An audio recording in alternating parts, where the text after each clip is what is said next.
Good morning and welcome to an. Oh, yeah.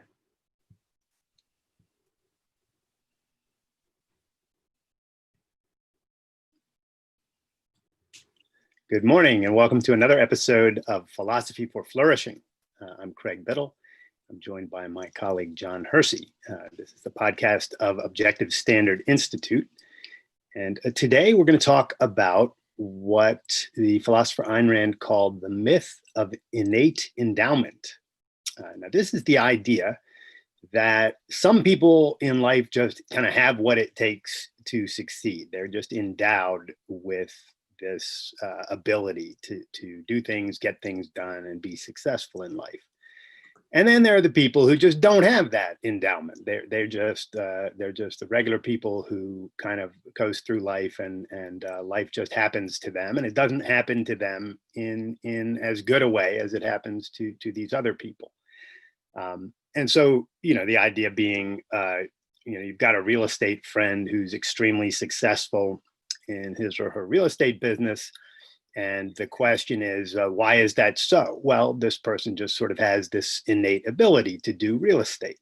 Or you look at some professional athlete or some professional performer, a dancer or whatever. And the question is, how did that person become that? Well, he just has this, innate ability. He was born with the what it takes to make that happen.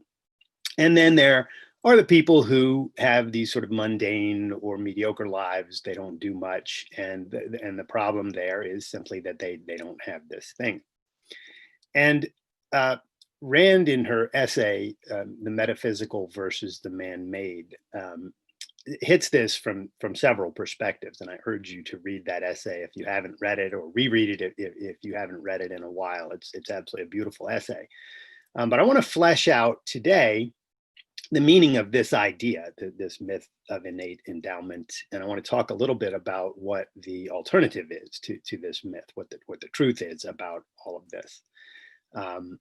So let me just put a couple people on the table. We can think about whether they have this ability that just sort of naturally or just by default they were born with. Think about, I mentioned that, maybe a real estate friend who runs a very successful business. But we can think about some famous people. Take Sarah Blakely, who founded the company Spanx. It's an undergarment company, and she's been extremely successful with this company. She's now a billionaire and just started an underwear company. How did that happen? Look at famous historic figures. Thomas Jefferson. Maybe he just had this innate ability to create to write the Declaration of Independence and to do these kinds of things. So, or think of a dancer, these kids who perform on the World of Dance or any of these kind of dance competition shows. Do they just happen that they have this ability? No. Like, where did this ability come from? It comes from effort. Like, the people who have achieved these things have exerted effort. They have made decisions in life to try and to withstand failure and setbacks and frustrations, and to try again and to keep trying until they succeed. And that's a cursory view of how people get this done. But then the question is, why do so many people have this idea that some people have it and some people don't? Is it just that they don't understand that effort is a thing? Is it that they don't understand that you could do this as against doing that, right? And this is where I think it gets interesting. John, I wanted to get your thoughts on just sort of that beginning there of this rich topic. Well, one of the places I remember hearing this myth in a slightly different form, but I heard it, when I was maybe 15 or 16 years old. It was this idea that we're all sort of different types of plants, in a sense. There's this analogy that we're a certain type of seed or something. And our goal should be to figure out what we are, and then just to allow that thing to grow and come to fruition. if you will. And I think that idea is out there in the culture. A lot of people, in fact, I was just watching this amazing piano player, this blind piano player the other day, and he was talking exactly about this. He said, we're each given something that we're here on earth to do, and that's what we ought to figure out, and that's what we ought to pursue. And I later came to see that this idea was an error, but around that time I was desperate to have this career in music. And I looked around and I saw, for instance, my next door neighbors were just these incredible musicians. And I got into high school and I had these friends that were just incredible musicians as well, and people that were, quote unquote, gifted in other ways. And I just sort of thought, well, they have that, that's their thing, that's what they were born with. So I think that's definitely, one prevalent source is that everybody sort of repeats this myth in various forms. One of them is this idea that each of us is a seed, and we just have to sort of let ourselves grow and flower and become what we're put on earth to do. Yeah, it's interesting you mentioned that, because it's not the case that only people who don't have the magical endowment think that that's a thing. Many of the people who are successful don't even recognize why they're successful. They don't recognize that it was their effort that made this happen, or they don't give themselves credit for it. I mean, it's an open question how much of that is sincere and how much of it is just sort of claiming that this is just my calling, this is just what I do, just sort of by nature of who I am. But there's to the extent that people say that disingenuously, it's really a disservice to other people and to themselves. I mean, they're not granting themselves the credit that they're due, but they're also really harming other people by perpetuating this myth. And I don't think that people necessarily do this intentionally, perpetuate this myth, but but they do perpetuate it, and it's out there and it's really widespread. And because of that, I think it would be interesting to get down to the nuts and bolts that underpin this, and the alternatives that really count to understand why this is just not true, this myth. One other source before we dive in that I think comes to mind about what's perpetrating or what's perpetuating this myth. I think if you look at the popular reporting on science, a lot of times you'll see that these reporters will use the phrase like, "Oh, it's in the genes," and this is a new, more another pseudo-scientific updated version of, "Oh, it's in the blood." And you hear that a lot, and you even hear, like you said, you hear successful people that are good at what they do promoting the same idea. And sometimes they'll, in one sentence, say, "Well, this is sort of what I was born to do, or I was gifted in this particular aspect." And then in the next day, they might turn around and say, "Well, I worked really hard to get here." Yeah. So there certainly is this division that people are aware of. Okay, there's the DNA, and then there's the environment, and they think about it like that. And most people, I don't think, are clear on where one ends and where the other begins, but they have at least some notion that it's kind of part both. And I think people tend to overemphasize one and underemphasize the other. So that's what we want to talk about today. Yeah, that's spot on. That it's seen. It's mixed in most people's minds. I think that very few people fully buy into one side or the other, but there's this sort of ugly mixture. Ayn Rand, in her essay Causality, in Metaphysical versus Man-Made, talks about at one point there's the difference between a person who asks, "Can I do it?" and a person who asks, "Well, what is required to do the thing in question?" Right? And so the "can I do it" is, do I have that endowment? Do I have that natural ability that I was born with? And the answer there is either yes or no. I can or I can't. And the other question points in a different direction. It's, well, what do you need to do to make this thing happen? Like, it points out to the world and to the possibility that there's a process that could help you to do the thing in question, whether it's starting a business or learning how to swim or whatever the case may be. And I think that the real linchpin on all of this, as it is on so many things, is the issue of free will. right? Do we have, as human beings, the capacity to make choices and to improve our lives, or do we not? Right.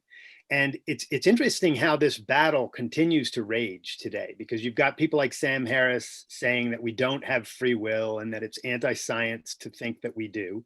And then you've got people like Carol Dweck writing great books like Mindset, which is all about the difference between a fixed mindset and a growth mindset, which is precisely the difference between someone who understands that, or someone who believes that he cannot do anything to change his life or his condition or improve things, and someone who recognizes that he can and then acts accordingly. That's the growth mindset right there.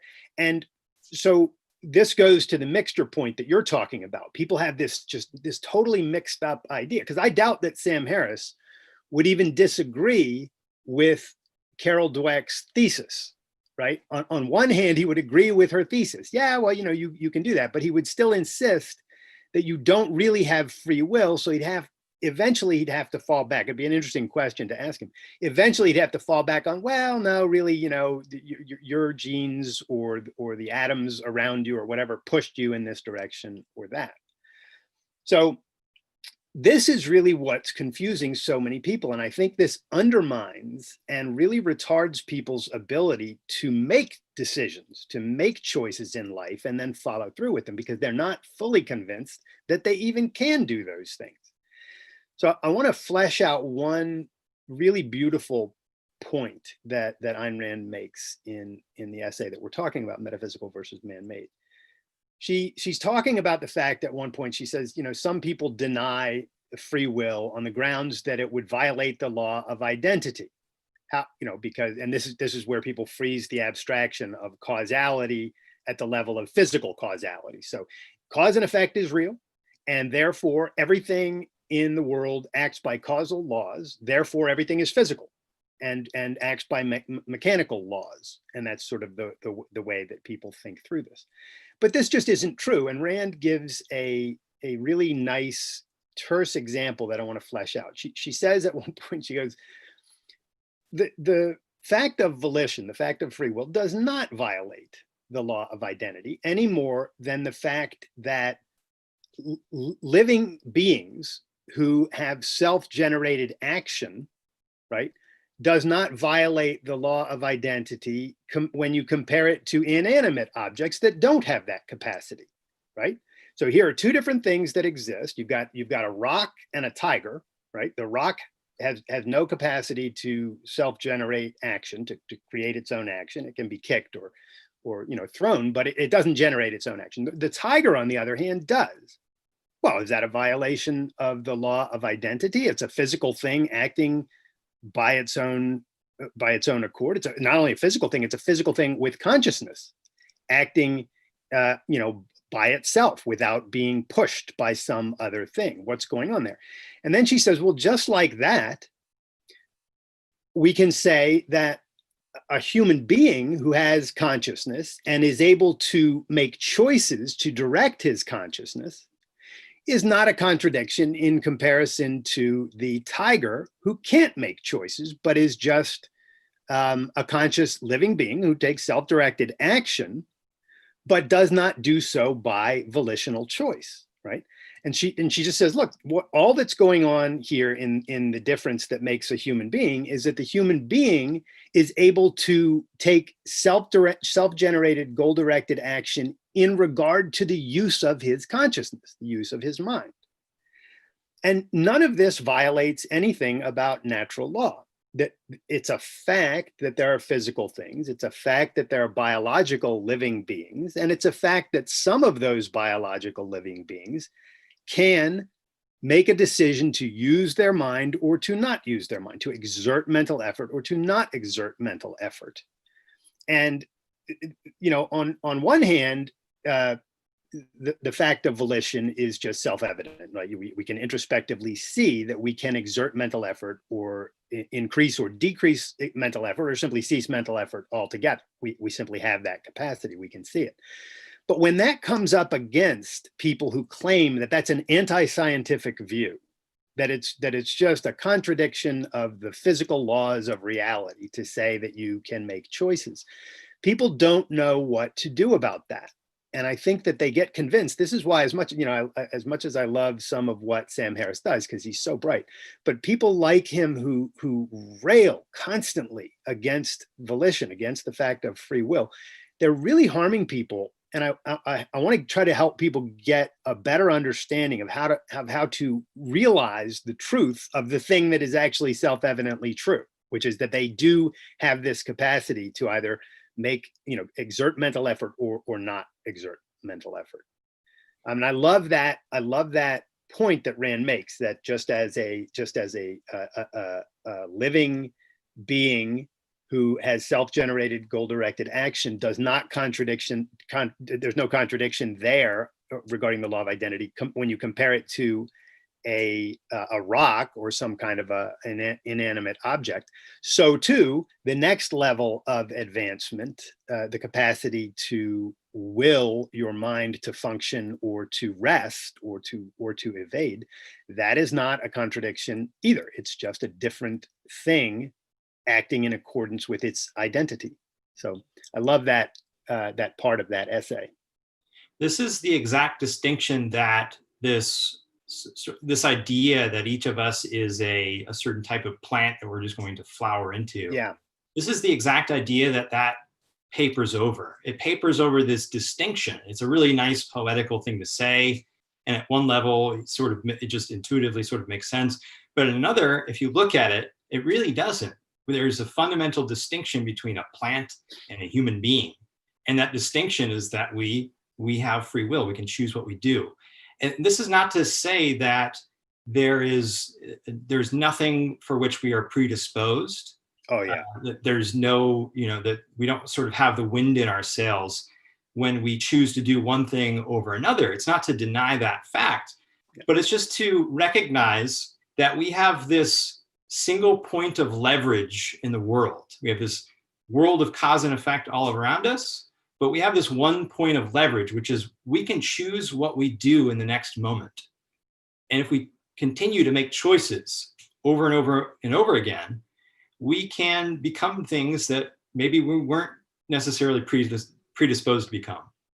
I think that, for instance, there's no denying that Michael Phelps has the ideal body to become a swimmer. He's got a long torso and short legs. So by competing in that sport, he does himself a great service. He sort of has a leg up in that. And he couldn't really be, or at least he's not predisposed to be a great runner, because for that, you need really the opposite body type. You need long legs and a shorter torso, or at least that's the ideal. But all that means is that he's not necessarily, there's no guarantee because he has that body type that he will become a gold medal winner. I think if you were to do some sort of physiological census of the world, you would find thousands, maybe tens or even hundreds of thousands of people with that body type. But he's won gold medals and they haven't. What's the difference? Why? Exactly. The difference that makes the difference is that one chose to do it. On the other end of the extreme, look at Muggsy Bogues. Go watch a highlight reel of Muggsy Bogues, a 5'3" NBA player with a 13 or 14 year career. This guy was incredible. And he didn't have the wind at his sails. What did he have? Determination.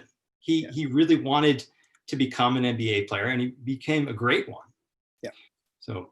Yeah, great examples all around. And the tenacity factor is huge, right? The people who really succeed in life are the people who not only will themselves to work this way versus that way, but they do it consistently and aggressively, right, in their lives. They make this decision, I'm going to go after this thing, I'm going to commit myself to it. And that commitment is something that everyone has the capacity to do because it's simply an act of choice. Commitment is a choice.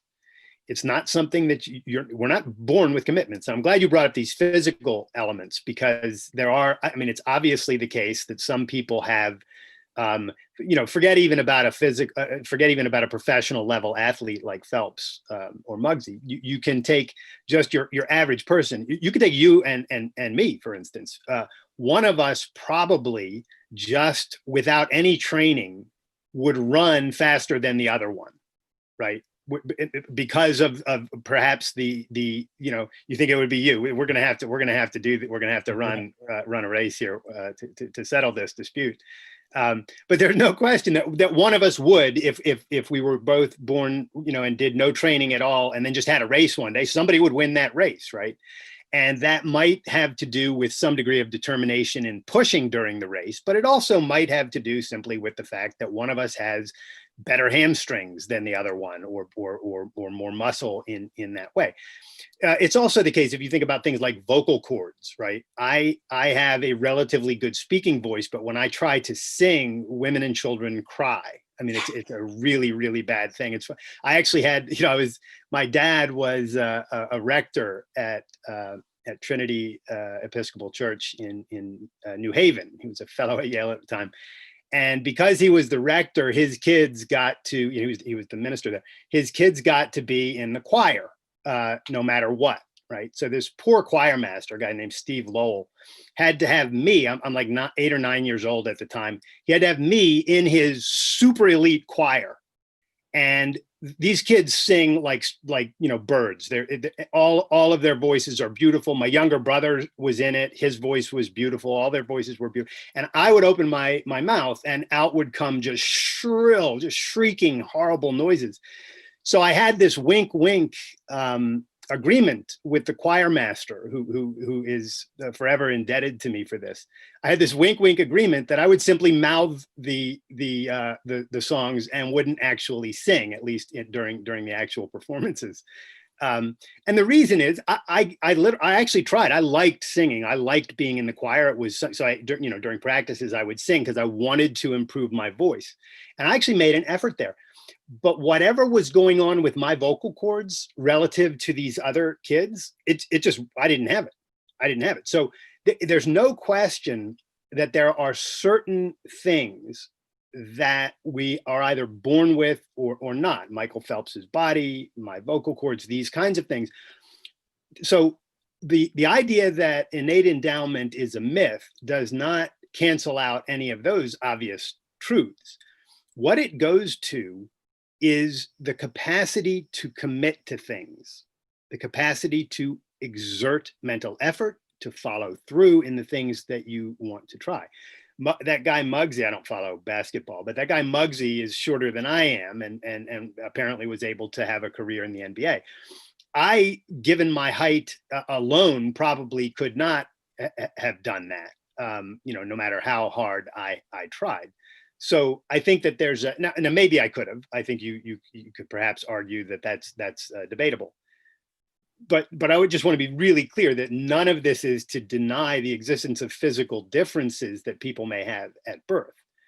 What it's all about is the one thing that we all have universally, and we all have the exact same amount of it, and that is free will. You have the capacity to exert mental effort, or to resist, or to rest at that effort, or to simply evade the fact that you need to make that effort. And I think that's the thing and this is where I'll say one more thing and then turn it back over to you. The fascinating thing and the really important thing about Ayn Rand's understanding of free will that I wish we could get into the heads of people like Sam Harris and Steven Pinker and the others who are denying the existence of free will is that she's not claiming that anyone can make any choice he wants at any time, right? I can't just all of a sudden will myself to go run through the window and jump through a glass window right now. Well, why? Because that would contradict all of the values that I have, and my values won't permit me to do that. And so determinists might say, well, we've ended the discussion. Your values dictate what you're going to do, right? But Rand goes deeper than all of that. And she says, well, wait a minute, where did your values come from? And what is the one thing, if you do have control, what is the locus of that control? Where is the seat of the control that you do have if you have it? And what she comes to realize and points out in her work is that the locus of free will is simply in the choice to think or not to think, to exert mental effort or not to do so. This does not mean that you can make any choice in the world and make it so. It means that you do control your mental effort at any given time, as long as you're awake. I mean, if you're asleep, you don't. But when you're awake, you can make the choice to focus or not to do so. And we can all actually introspectively see this or observe this at any moment. You can see, oh, I can heighten my alertness and decide to focus, or I can completely rest it or drop it and stop the mental effort altogether. And that right there is what I want to help more people to understand, because once you grasp that, all of these other things follow. And then when you read something like Carol Dweck's book on the difference between a fixed mindset and a growth mindset, you have a metaphysical seat for the difference between those two things, right? It's not just psychology. It's not just, well, some people have the fixed mindset and some people have the growth mindset. And so there's your innate, your innate endowment. Those aren't innate endowments either. There's a choice that you get to make, whether you're going to make the mental effort to change your life or to better understand yourself and the world and to change your life, or not to do so. And that's really the locus of this whole choice and of free will. Yeah, I think what you said about your vocal cords, Craig, there's a sense in which your vocal cords are a muscle. And I can empathize with this because I wasn't born with any gift for singing. And I sort of doubt that, other than there are probably a few physiological things that make some people naturally better at it, like a more sensitive ear and a better retention for melodies. Yeah, but there's probably more to it than vocal cords, but I think there's something innate there. I could be wrong on that count. I'm open to persuasion, but it seems to me that there's starting point. Like you have a starting point, but even you could have, if you decided to, you said, this is the thing that I'm interested in, and this is the thing I want to become good at. Yeah. You could improve as a singer. And I did it, so I went from being terrible at singing to being in like honors choir in high school.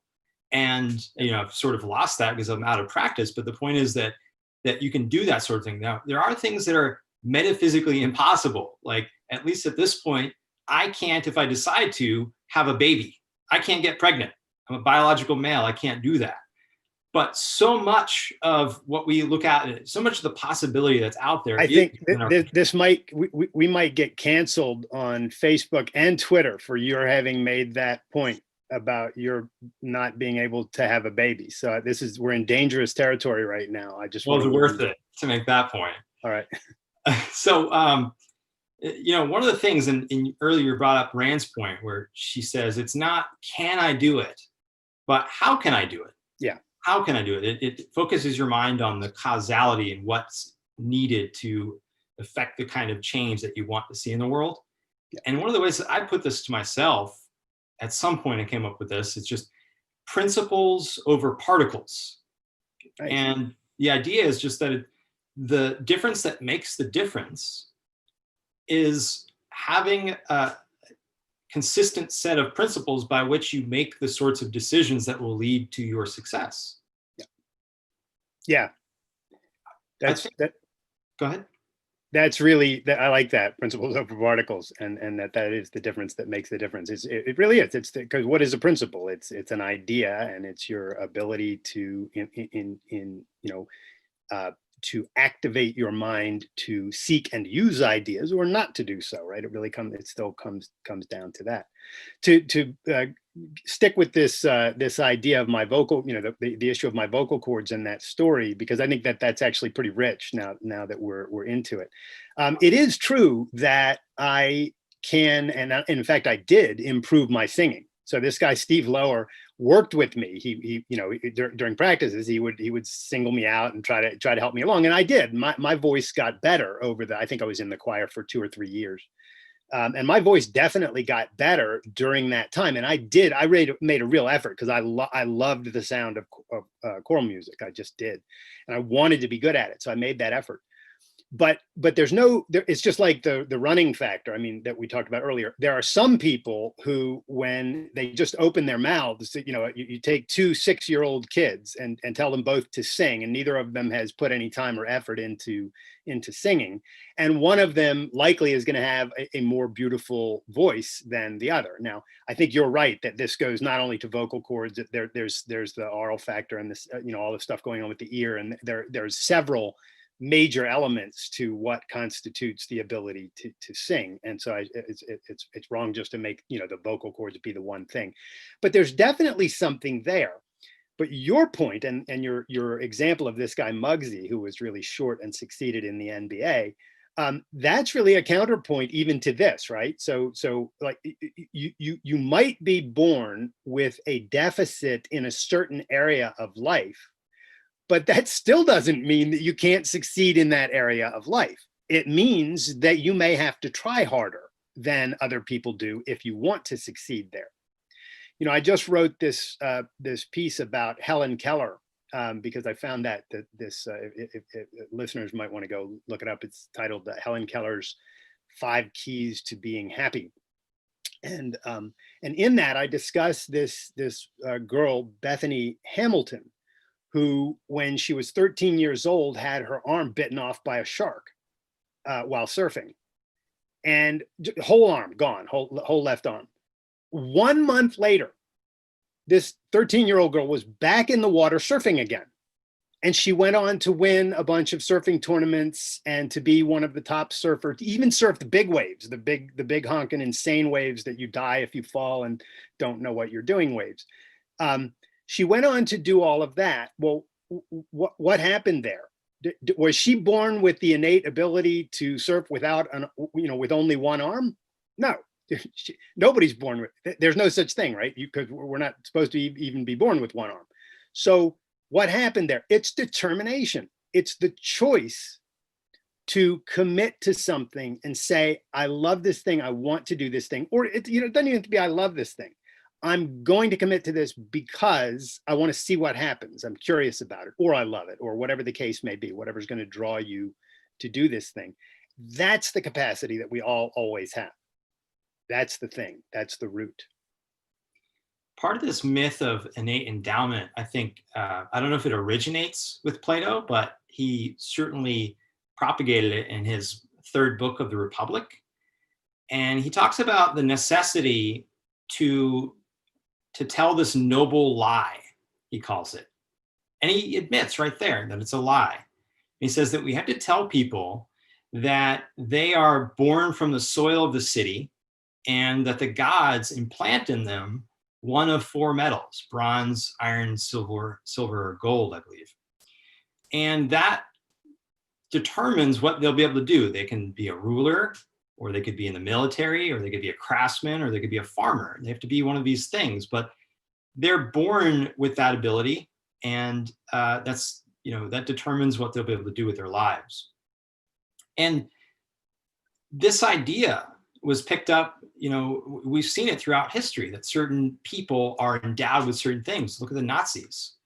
They thought that it was in the blood of Aryans, that this was a superior race, that they have this inherent built-in superiority. Look at the Southern slave owners. They thought exactly the same thing. Yep. And I think if you realize that, if you buy into this principle of innate endowment at a fundamental level, if you think, well, it's beyond my control what I'm capable of doing, then you're buying into the same principle as the Nazis and the Southern slave owners. Yep. So it really is a lie. It's not a noble one, as Plato thought. It really just is a lie. And in order to hold it consistently, like any other lie, you can't do so on the basis of reason. You have to do so on the basis of faith.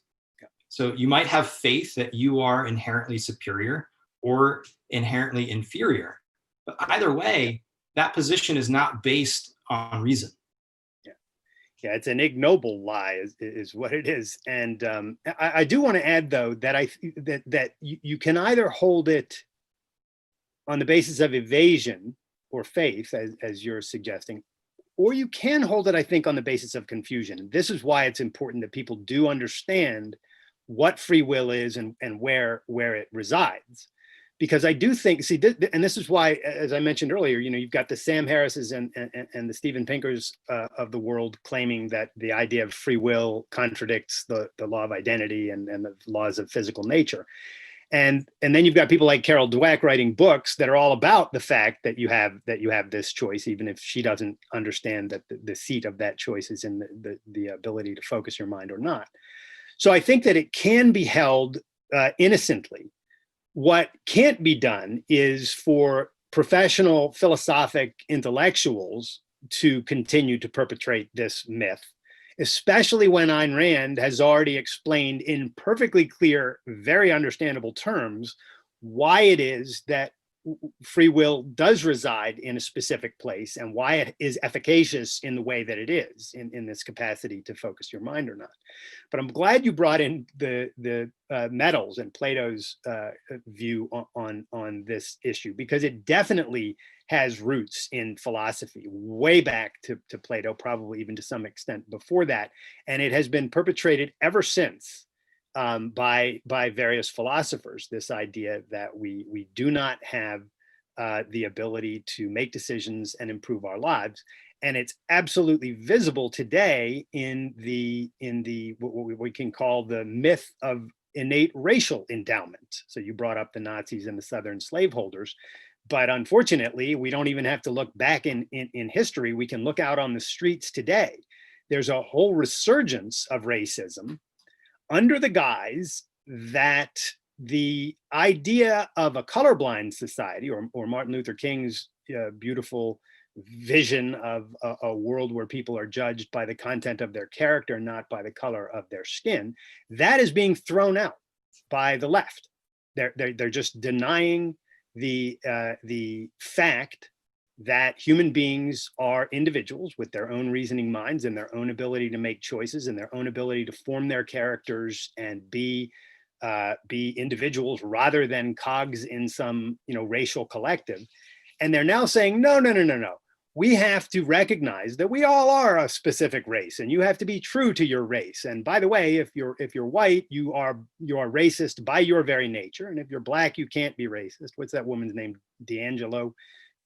There's a woman who's making the rounds now. She wrote some book about that's titled White Fragility. Oh yeah. Her last name is D'Angela, and she's making the rounds through corporations now, teaching. She's a white woman, and she's teaching courses to people, trying to convince everyone that all white people are racist, and that the denial that you're racist is just further proof that you're racist. She calls that white fragility. Any resistance to accepting the idea that you are innately racist is just further demonstration of your racism. And this is just a nightmare happening and people are buying this up. And this is fueling the so-called Black Lives Matter movement. It's fueling the racism in our culture today. It's fueling the riots. It's fueling the murder of people, right? So the life or death importance of the topic at hand, of whether we have free will or not, and how we know it, and where that thing resides, it just could not be more evident right now. And so I'm really glad that we are talking about this, and we're going to have to talk more and more about this from different angles, and there are many angles we could take. Well, but just thank you for bringing up the issue of racism there, because it's exactly an instance of this very same phenomenon. Yeah, and I think another angle to look at this is just if you look back at American history and what made America so different than any other country. And it was this belief, I think, best encapsulated by the life of Benjamin Franklin, who I just spoke with Andrew Bernstein about on the Hero Show, that a free man may rise as high as his ambition will take him. And although America was born with this fundamental racist contradiction, it couldn't last long, because the core moral logic of America was that we are all born equally free, that we have rights to freedom. And if you look at the lives of great Americans, I think Franklin's the archetype here, they show that it's all about choice. So I'd invite you, if you want to see another angle on this topic, to go check out that episode of the Hero Show. What was the title of that episode? The Life Lessons from Benjamin Franklin. Okay. Life Lessons Yeah, from Benjamin Franklin. yeah. Let's put a link to that in the show notes below here. Well, let me end our discussion today just with what a quote that Ayn Rand actually opens her essay with, the metaphysical versus the man-made, and that is the Serenity Prayer. And Ayn Rand was an atheist, so she does, when she speaks, when she uses quotes that have God in it, like her quote, God said, "Take what you want and pay for it," which we've talked about in another episode. She doesn't mean literal God; she means reality. And so the Serenity Prayer is the idea of God, grant me the serenity to accept the things I cannot change, the courage to change the things I can, and the wisdom to know the difference. Right? This is the Alcoholics Anonymous picked this up as their sort of fundamental idea that everybody's to buy into. Now, they do take God seriously in there, and the idea is that you're supposed to turn yourself over to God. But if you take this in a secular view of this idea, it really captures some important truths. You need to know what things are not in your control. You need to know which things are in your control, and then you need to have the courage to and you need the wisdom to know the difference, and you need the courage to enact the aspects that you can change, to go after the things that you want, to fix the problems in your life that you can fix. Right? The basketball player that you mentioned, Muggsy, what was his full name? Muggsy Bogues. Muggsy Bogues. Okay, well, one of these days I'll become a sports fan and catch up with you guys. But anyway, this guy could not will himself to be taller, right? So there's the, grant me the serenity to, understand things I cannot change, right? So you can't change that.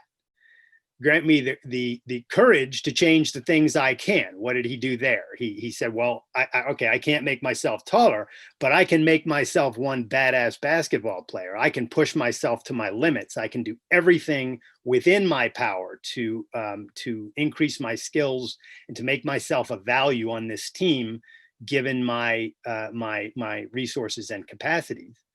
And then he needed the wisdom to know the difference between these two things. Why? So that he doesn't get confused and lose sight of the fact that he can't make this one change, but he can make all of these other changes. So there's no point in stomping your foot about your height.